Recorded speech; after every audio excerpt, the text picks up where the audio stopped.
Judgment. Few words carry more baggage than judgment. And that's what we're going to be talking about today. You're watching Sunday's Best 3 Minutes, where we take 1 point from this Sunday's message and put it in a portable package just for you and the hundreds of other people who are watching right now. Hi, Mom. Alex, our lead pastor, will be back next week. But in the meantime, I'm here. My name is Steve. Hi. This week, I continued our series on the Apostles' Creed, and we looked at a snippet from the Creed that you'll see right here.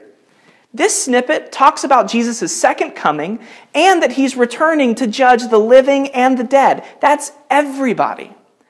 Now, judgment has a tremendous negative connotation in our culture today. I probably don't have to tell you that. We've all seen judgmental people. They're on power trips. They don't understand the experiences of those whom they judge. They stand at a distance and throw rocks. We've all seen this happen. But I noticed something recently. When the biblical writers write about judgment, when they write about the second coming of Jesus, they do something weird.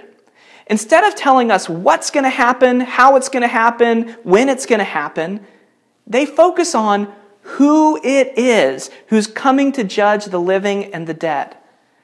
In one passage, just after Jesus has ascended into heaven, his followers are standing there, looking up into the sky, waiting to see what's going to happen next. Suddenly, 2 angels appear and say this to those disciples. It's kind of fascinating, isn't it?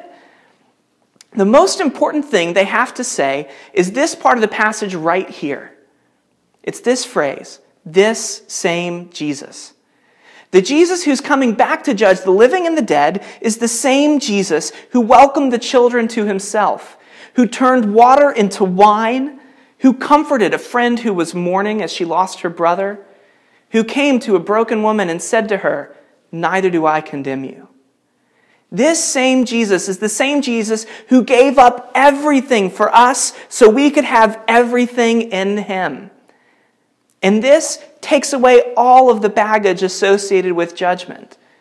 And in the process, it makes it possible for Jesus to take away all of the baggage that life has piled on us. The brokenness, the bitterness, the badness, all of it. He says no to all of our baggage. And in the process, sets us truly and fully free. Thanks for watching Sunday's Best 3 Minutes.